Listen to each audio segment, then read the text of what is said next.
Afternoon, guys. Dr. Ken Nordberg here. Gardener. Admits now because I've been doing a lot of gardening lately. And my wife and I had a prize-winning garden for years in our city. And I'm all alone now taking care of that. It's a lot of work, but I'll be caught up pretty soon. But meanwhile, John and I have been anxious to get up north and do some spring scouting, and we're kind of late this year for a big reason. We had a moderately severe winter this last winter. We had some cold weather, but what made it severe was deep snow, 2 or more feet of snow in our study area. And we knew it was going to have an effect, but we had a lot of snow in Arrowhead region of Minnesota this last winter, and it took a long time to melt, way into May, end of May. And when it finally got warm, it warmed up fast and melted a lot of that snow in a matter of a few days, and since then we've had quite a bit of water. So there's been a lot of flooding in that area. Roads have been underwater, streams overrunning their banks, lakes way over their banks all along the Minnesota-Ontario border. And we were just concerned about even using a road getting to the area where my study area is. Well, we finally got up there, and a little over a week ago. Spent the weekend up there, and we had two major concerns to start with. One is that I wanted to find out if the wolves of our study area survived this past winter. Now, they were in desperate straits this last winter because in November they had reduced our deer population to 3 per square mile by 2018. And the surviving deer became so good at avoiding those wolves that the wolves were unable to reduce their population at all for 3 years. Meaning our remaining wolves weren't eating much venison in the last 3 years. In fact, they had been preying on just about anything that living in our study area, including beavers. And they had preyed on all the beavers in 6 of 7 beaver ponds in my study area. And 4 of those ponds were completely dry. They became grassy meadows. And I've got a wild tiger here giving me a hand, a pussycat here at my feet. But anyway, 4 of those were dry, and 2 of them were about half full of water, and no beavers. The dams were deteriorating, and it was starting to look pretty barren up there because of the lack of wildlife and even beavers. And so when winter came this year, our wolves were in desperate need of food, and they were showing signs of that during our hunting season last year, and I won't go into that, but they're desperate for food. And so to face a winter like they faced this last year, it didn't look good. And was in January this past year, or February, the pro-wolf groups managed to talk a federal judge into putting our wolves back in the Endangered Species Act, which wasn't really right. They were declared non-endangered way back in 2012, and since that time these groups have managed to have our wolves placed back in the Endangered Species Act, which is really kind of crazy because they're not endangered. But at any rate, it made things worse for the wolves, and the wolves have been allowed to become overabundant. They've been protected since 1974, and they reduced the deer population to 3 per square mile, and a lot of other wildlife in that area as well. So they were in pretty bad shape when it came to winter, and so we were anxious to see what happened. Since there's no chance of reduction of wolf numbers in that area, it was beginning to look like Mother Nature was going to have to take care of this problem. And I believe, from what I discovered on our last scouting trip a week or so ago, Mother Nature has indeed reduced wolf numbers in that area. My first job was looking for wolves, any sign of living wolves, tracks, droppings, hearing them howl, things of that sort, anything I could find that would indicate our wolves had survived the winter. I took my time, my dog and I took time checking along a trail actually about 2 miles long, looking for tracks and droppings, especially droppings of wolves. This trail is an old logging trail, and it's been a major cruise trail of our wolf packs since 1990, actually, before it even became a trail. It was roughly along the same route. Since 1990, more than 30 years, and the trail used by our wolves was searching for vulnerable deer. And that trail had always been full of wolf droppings from one end to the other, just fresh wolf droppings, old wolf droppings, and that sort of thing. And then up on the northern end of that trail, where my dog and I went and spent the day up in that area, there's an area there where our wolves rally in the evening. You know, they get together in the evening at sundown, there's a lot of howling going on for a few minutes, and so the wolves of that area, all the wolves of the pack are together then, and they're getting all excited, sort of all kinds of excitement, getting ready for a night of hunting. And hunting usually begins after they haul there at sundown. So I went all the way up to that area, found no sign whatsoever, no fresh tracks or droppings anywhere along the way. And then along the way, our number one beaver pond, it's a large pond that's at the upper end of a small little stream that runs down into a major stream. That last year, that pond was only half full of water. And the dam was deteriorating. All the beavers had been killed that lived in this. It was a rather large pond, and but I would say almost 20 acres in size. And that I was really surprised that water level was up to normal again. And not only that, there was a new beaver house on the north end of that pond. There had never been a beaver house there before. And so obviously there were beavers back in the pond, and they had repaired the dam, a sort of long dam on that pond, and which is a good sign that the wolves didn't survive the winter. The wolves are so hungry. Any beavers, the only way beavers could get to that pond, they had to travel up this little stream, much of it only about 3 feet wide, for more than a mile to get to that pond. To build a new house and repair the dam and that kind of thing, and that's a good sign that there's no more wolves in that area. I call that a strong sign that our wolves didn't survive the past winter. That and the fact that I found no droppings all the way to that rallying point 2 miles from that road that was the old logging trail in our study area. No sign whatsoever of wolves being in the area.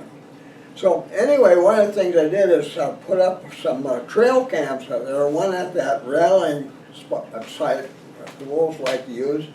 I figured if I'm going to photograph any wolves at all up there, that'll be the number one place to photographs of those wolves. And the other was another area, it's like a more open area, and one of the few open areas in our whole study area. And that was the area that the wolves stalked my older grandson Tyler last year. In that area there, the whole wolf pack stalked him in that area, and so it was a good place to get camera shots of wolves in 2 or 3 different directions. So I figured those 2 cameras that I set up out there, if we don't get any photographs of wolves on those cameras in the next 4 to 6 weeks, there's no more wolves up there. They didn't make it through the winter. That's almost 100% proof that they didn't make it.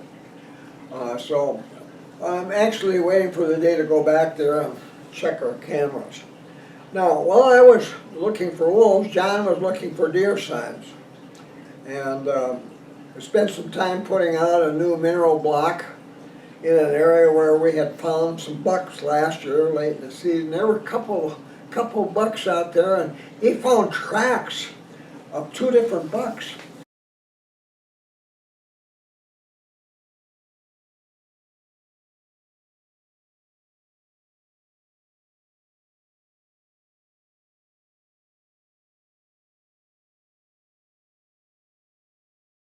4-inch tracks out there in the woods, fresh, in mud, and droppings of 2 different sizes of adult bucks, mature bucks. Droppings 3/4 to 1 1/8 inches long, and in that area, fairly fresh. And he found fresh tracks of a doe with a fawn in one area, and another area, another doe home range, with fresh tracks of a fawn with its mother. Now, those 2 findings suggest that does in that area that had been herded up and traveling through an area as much as 2 square miles in size during the winter, and are using various tactics to avoid wolves, had returned to their normal home ranges, their doe home ranges. Now, this suggests that all our surviving does up there, and they've already had their fawns, which we would expect that most of us, about 85% of fawns are born in the last half of May in that area. And if they've returned to their normal home ranges, this is something new compared to last year. And that's also a strong sign that those wolves didn't survive the winter, that the deer and the beavers are able to go back to normal places to live in spring, would suggest that they aren't having problems with wolves right now, and which is a good sign. Now, I hate to see the loss of those wolves. They've always been a part of our hunting, ever since I can remember. In my first study area in Aiken Colony, we had lots of wolves. That was in the days when they were just everywhere, and the packs were really large, at least a dozen wolves in a pack. And every year, all those years since 1960, there's always been wolves where we've hunted deer. And we've heard howling at night, howling in the evening. We've heard wolf packs chasing deer at night, close to our camp, and all our lives. And it would be really a sad thing if our area now is devoid of wolves. Not that it couldn't be adopted one day by new wolves. It could happen.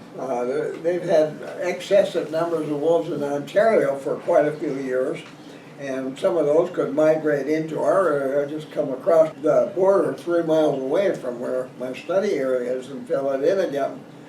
But until then, it's starting to look like we have no more wolves this year. Well, this will give many more fawns a chance to grow to adulthood, and we might, for the first time this fall, see a significant increase. It might be only a matter of about adding another 3, 4, 5 deer to the total population. Last year we were down to about 30 deer in 10 square miles. And this year maybe we'll have 35 or maybe even 40 if we're fortunate, depending on fawn production.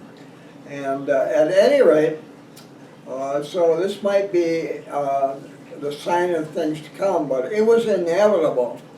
With the wolves not given proper management, keeping their numbers down to the point where their prey animals could begin to increase their numbers again. Back to, at one time there were 22 deer per square mile in this area. Now we're down to 3. That's terrible. So maybe we'll see an improvement this year because of the lack of wolves. No matter what happens in the future, I'm sure there'll be wolves there again one day.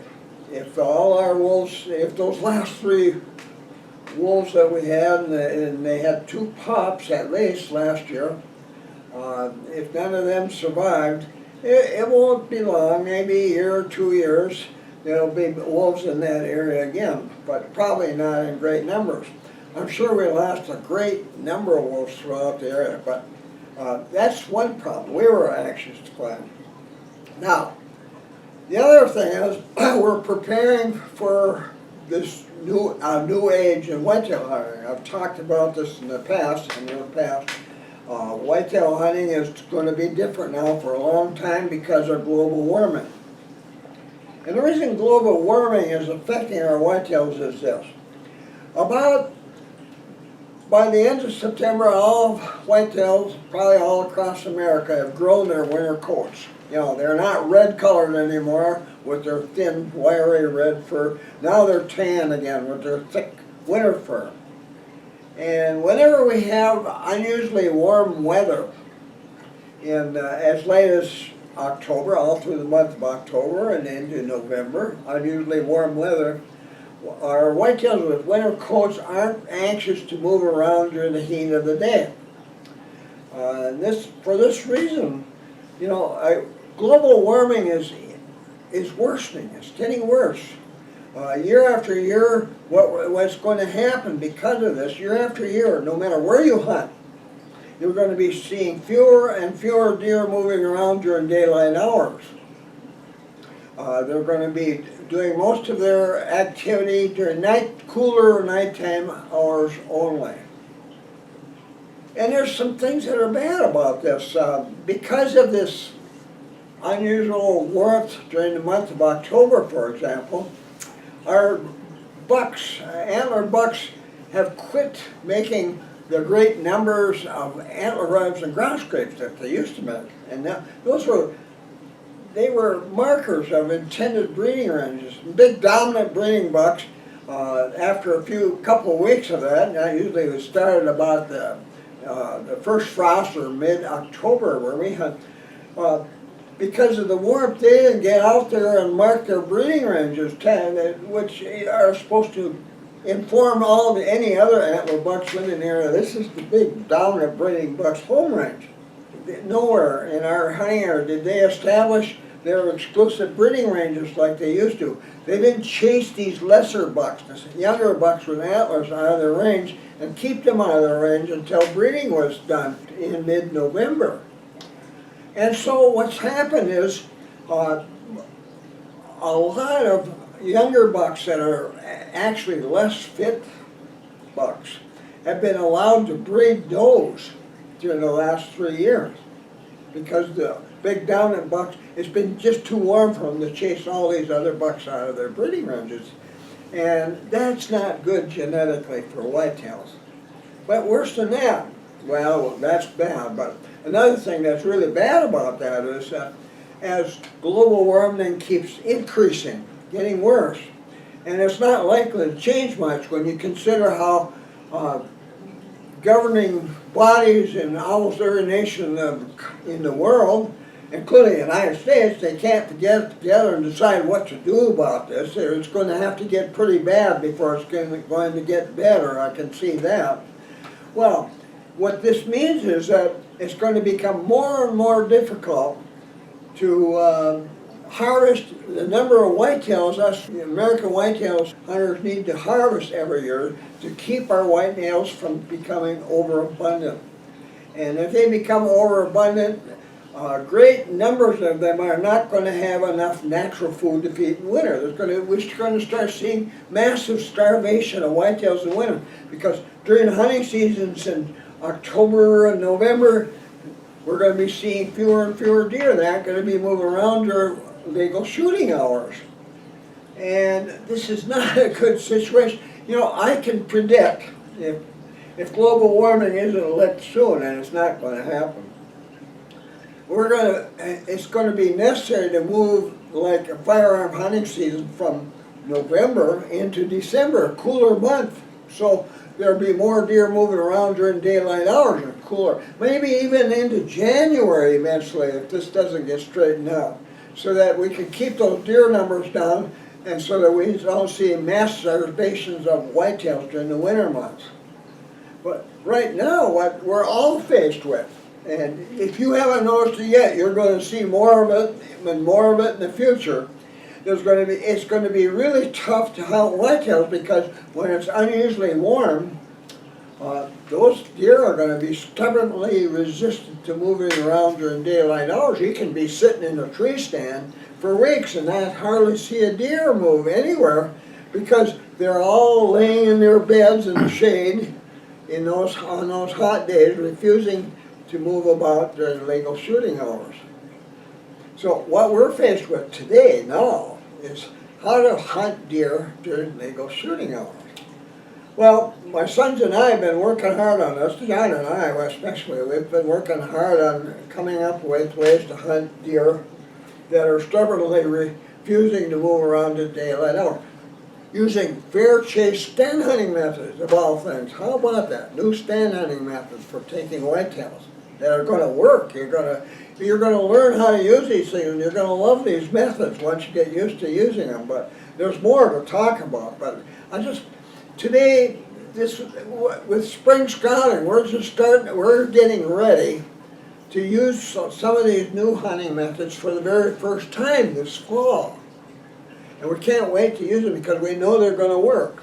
And we can't wait to show you. Look at the deer we got you this year using this new hunting method. This one of 4 of them. And this is how we took these bucks this year. Can't wait to show you how that's done. But anyway, so we got more trail cams out there keeping track of our deer activities for the next 4 to 6 weeks, and we'll be doing that more until fall. We'll probably take several trips before hunting this fall again, like last year, but all in preparation for using these new hunting methods and trying to get it all set up just perfectly so it works the way we expect it's going to work. So that's what we've been up to on this first scouting trip. It's kind of fun. It's kind of sad though, you know, especially when it comes to the wolves. But it was needed, and Mother Nature was bound to start doing something about it. And regardless what the pro-wolves people wanted to do, you just can't keep protecting overabundant wolves that have nothing to eat. The Endangered Species Act provides no provision to make sure that increasing numbers of wolves have enough to eat. Well, after all those years of protection, they finally ran out of food in our hunting area, and a huge part of that Arrowhead region of Minnesota, and they're going to have problems there. You know, you've seen pictures of wolf packs up there, but not big wolf packs. You know, like 7 healthy-looking wolves is not a healthy wolf pack, especially if there's no pups in it. And you see pictures on TV. Here's one taken up at the Voyageurs National Park. There's 7 wolves, and boy, that big male, that alpha male, he is quite an impressive wolf. But it was a small pack. And that's a pack that's having trouble finding enough food. That's a pack that's not producing pups anymore. And when they don't get enough to eat, they don't produce pups, or they don't produce pups that last very long because of a lack of food. And that's a pack that is unable to keep producing pups to replace natural losses of mature wolves. You know, our wolves the average lifespan of a wolf is 5 to 6 years, and if you got every 5, 6 years, you lose a certain number of wolves in the pack, it's going to get smaller and smaller. If you can't replace them with pups, well, that's the kind of situation our wolves are facing up there in that country. Plus, a decided lack of food, especially their primary prey, white-tailed deer.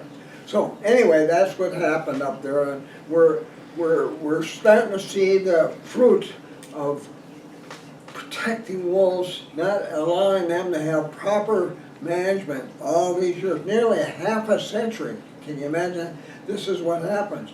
So something to think about, all you guys that hunt in areas across the United States where they're introducing wolves, anxious to introduce wolves.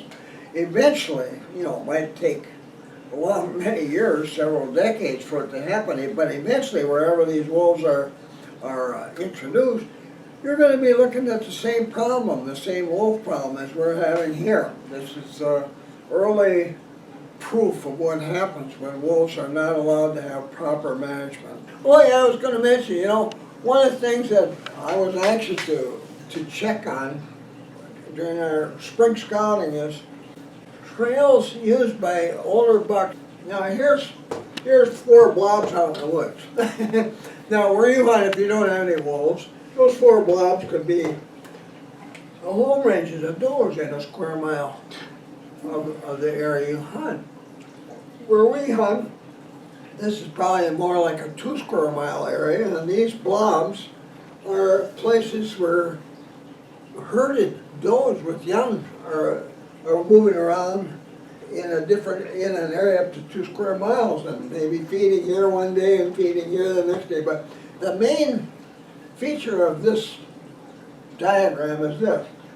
We've learned this last year, and that took a lot to learn these things, certain trails that connect. We'll say here's a highland maybe, and this is a swamp, and a big bog here, and a bog swamp, that kind of thing, or a river going through here. Certain trails between areas where the does feed are the trails that bucks use when they're searching for does and heat. And in wolf country, this is a big area. In the wolf country, it can take a buck, a dominant breeding buck, searching for does and heat, up to 3 days to make a complete circuit of the area searching for does and heat. So in our area, if we find a special trail, like say here's a swamp here and a bog here, and this is a little highland across here, and that might be the only trail between this big feed. There might be an old clear cut here and an old clear cut here. The only trail connecting those two, and a big buck has used that trail yesterday or a couple days ago. Within the next 1 to 3 days, he's going to use that trail again. And this is true in most places, you know, where your deer are not nocturnal and everything is normal. And you can have normal days even now with worsening global warming, because there will be days when temperatures are quite normal. Might be a week even, or several days. But at any rate, during normal periods in our area, say 4 or 5 years ago, the deer were going from doe range to doe range across special little areas like that. They might be swampy or old clear cuts or something of that sort. But most of the buck movements made by a big buck searching for does, in essence, was made while does were feeding. While they were feeding, the bucks were moving, searching for does and heat. They'd go on these special trails. Now in a big wolf-infested area, this expands, becomes a great big area. But special trails between highlands, special trails between old clear cuts where there's still good feeding areas in them, special trails that maybe cross water, maybe a stream running through here. But we've been noticing more and more of these special trails funnel buck movements, older buck movements, even in huge areas like this. So what I've been anxiously looking at, while John was doing what he was doing, I was anxiously looking at trails I know are going to be used by big bucks when our does are in heat. And a remarkable thing about that is you can go in there and walk in there every day for the next month and not see a buck track on those trails, because does aren't in heat. It's not going to happen till it happens. One of the trails I was really anxious to check was something like this. I went across a little highland there, and there was a swamp on one side, a cattail swamp, and a spruce bog. And there was plenty of water in it right now. But anyway, I figured, well, boy, that's one place I wanted to be, because I saw the biggest buck I saw last year. It was a big dominant breeding buck, a big 10-pointer. I saw one on that trail. And I went in there and said, boy, I'm going to hunt this fall. I went in there and looked, and a storm had knocked trees all over, helter-skelter all over the place. My poor dog, 14-year-old dog, pulling himself through that area. He scraped his legs, and he'd been scabby, and he'd been kind of laying around. It was a pretty tough trip for my poor doggy. I said, well, I don't know about some of those trails. I would hate to see that ruined as a place for deer going from one highland and the other in this little ridge here. And I think, well, gee, I'm going to get in there and drag some of those dead trees over the side, kind of open it up a little bit so they'll continue using it, because that definitely is a place where these bucks, even in wolf country, where bucks are only going to show up maybe every 3 days during the hunting season, that's definitely one of those spots I want to spend time in my new portable blind. We'll be talking about more of that. Next time I go up there, I'll take my portable blind up, set it up in the woods, and show you how I want my blind to look. Why it's going to work, why bucks aren't going to notice it. And we'll talk a lot about that later. That'll be coming up in future seminars. Anyway, it was fun. I wish we could have had several days up there this last spring, but it's the wood tick season, and I ended up with 7. 30. 30. Oh, and Harvey didn't get any. That flea and tick stuff I put on really worked well. He hasn't had a wood tick down him. But I had 2 right here under my chin even. I woke up there and I said, what is this? There's 2 wood ticks that first hit right under my chin, right there. And one on my ear. But anyway, it was horrible, And then between now and the 4th of July, it's going to be horrible for black flies and deer flies. So it'll be after the 4th of July before we go back probably. And after that, it isn't too bad. I want to mention too, I got an 11th edition of a Whitetail Hunter Almanac coming up in the future. It's still a ways from publishing. It's still quite a bit of work with photography and captions and other things before it goes to the printer. But I want you to know it's coming.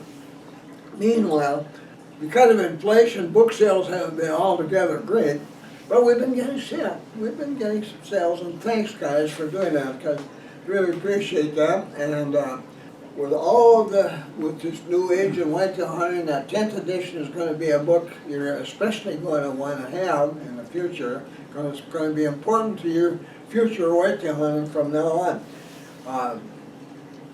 Things are not going to be the same anymore in your lifetime probably, because of how poorly the world is responding to global warming.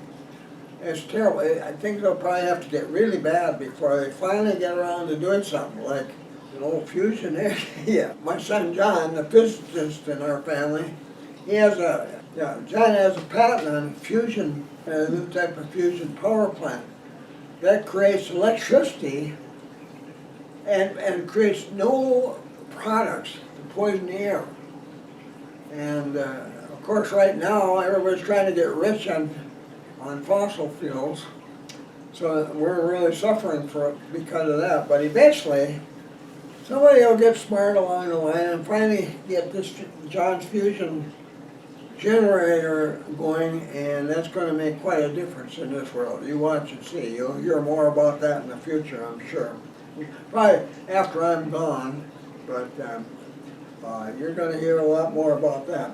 Well, anyway, thanks for watching, guys. Before you click off, please hit the subscribe button. It costs nothing, and then also the thumbs up, and that's a favor for me for the future as a speaker on YouTube.